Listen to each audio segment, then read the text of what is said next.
Bom dia! Eu quero falar sobre um versículo que me chamou muito a atenção e me chama a atenção até hoje. Durante toda a minha vida, esse versículo me chamou muito a atenção. Esse versículo está em João 8:32, que diz assim: E conhecereis a verdade, e a verdade vos libertará.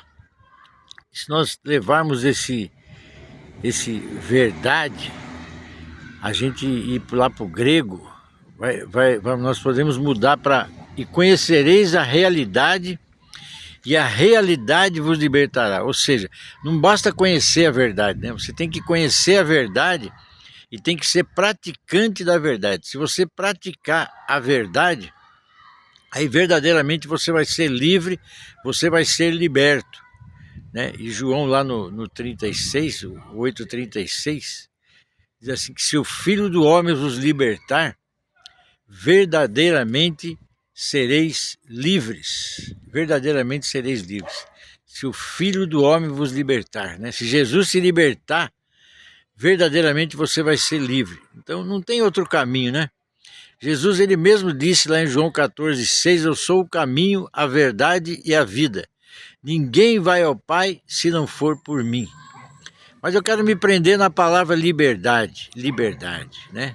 O que nós estamos vendo hoje, nos dias atuais, né? Jesus liberta, Jesus transforma a sua vida. Talvez você seja um desses que Jesus te libertou e que Jesus transformou a sua vida e Jesus te tirou, né, das garras de Satanás, te tirou das trevas e te transportou para a sua maravilhosa luz. Mas aí você passou a fazer parte de alguma religião, né? De alguma denominação, dessas que tem muitas por aí, né? Que escravizam as pessoas.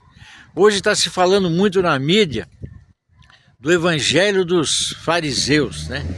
Pois é, o evangelho que nós estamos vivendo hoje realmente é o evangelho dos fariseus, né?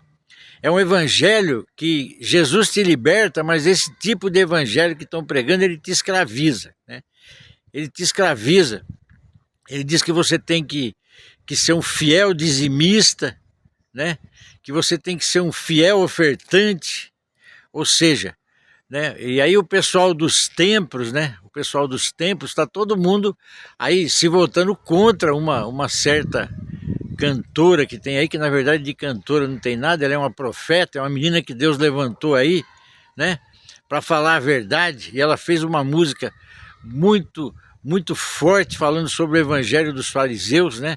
E realmente os fariseus estão todos aí, se levantaram na internet e se viraram contra ela. Deixa eu falar uma coisa para você, meu irmão, minha irmã. Fariseu tem para todo lado. O que mais tem é fariseu, né?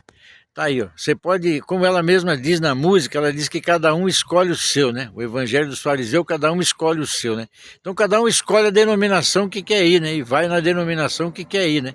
E se torna escravo, né? Porque essas denominações que existem hoje, na sua grande maioria, eu não vou dizer que são todas, eu não vou dizer que são todos os pastores, não, não.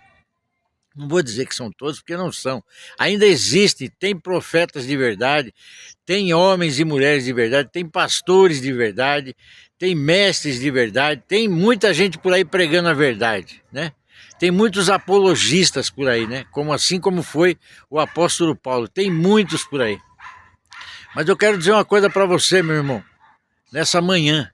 Hoje é sábado, né? Hoje é sábado, dia 2 de março de 2024. Eu estou aqui numa pracinha perto da minha casa.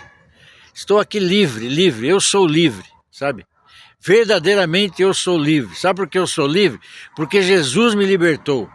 Mas deixa eu falar uma coisa para você. Eu passei muitos anos escravo desse evangelho dos fariseus aí. Até que Jesus me mostrou que eu era escravo. E eu entendi que eu era escravo, que eu não era livre. Eu pensava que eu era livre, mas eu não era. O que aconteceu comigo? A minha família ficou jogado para as traças. A minha família ficou às favas, né? Enquanto eu me dedicava à religião, a esse espírito que não é outro senão o espírito do anticristo. Lá em Atos, no capítulo 10, nós vemos lá Cornélio, centurião romano, que não era crente, não se dizia cristão, mas ele orava, jejuava e dava esmolas, né? E Deus enviou um anjo para mandar ele buscar Pedro lá na casa de um outro tal de Simão, porque Pedro ele se chamava Simão também, um tal de Simão Curtidor. E Pedro teve uma visão, né? Pedro viu animais, né, impuros sendo mostrados a ele. Algumas traduções diz que é um lençol, outra diz que é um vaso. E esses animais impuros eram mostrados para Pedro numa visão. Ele entrou em êxtase. E nessa visão ele via esses animais e Deus falava para ele assim: Pedro, mata e come. Por 3 vezes Deus falou isso para ele. E ele disse, né, na terceira vez, ele sempre disse: não, Senhor, jamais eu comi algum animal incomum, imundo, impuro, né? E aí Deus falou para ele assim: não torne incomum e imundo aquilo que eu purifiquei. Então deixa eu dizer uma coisa para vocês. Evangelho, o verdadeiro evangelho, ele tem que ser pregado o arrependimento. O verdadeiro evangelho não é esse evangelho que estão pregando aí. Esse evangelho que estão pregando aí é o evangelho dos fariseus. É o evangelho que está aí para engrandecer homens, para engrandecer denominações. Se você está preso nisso, saia disso, meu irmão. Saia disso. Lá em Apocalipse, Jesus diz assim, ó, na revelação: sai fora dela, povo meu. Então, se você vive numa denominação que é assim, que te escraviza, que escraviza você, que te deixa desprezando a sua família e que você não se dedica à sua família, porque o apóstolo Paulo mesmo ele disse que aquele que nega os seus é pior do que o incrédulo. Então, se você tem negado os seus filhos, a sua esposa, a sua família, não faça isso. Eu fiz isso durante muito tempo. Mas graças a Deus que Jesus me acordou, Jesus me libertou desse espírito de religiosidade. Um excelente sábado para vocês, um ótimo mês de março, que Deus abençoe vocês todos em nome do Senhor Jesus. Shalom!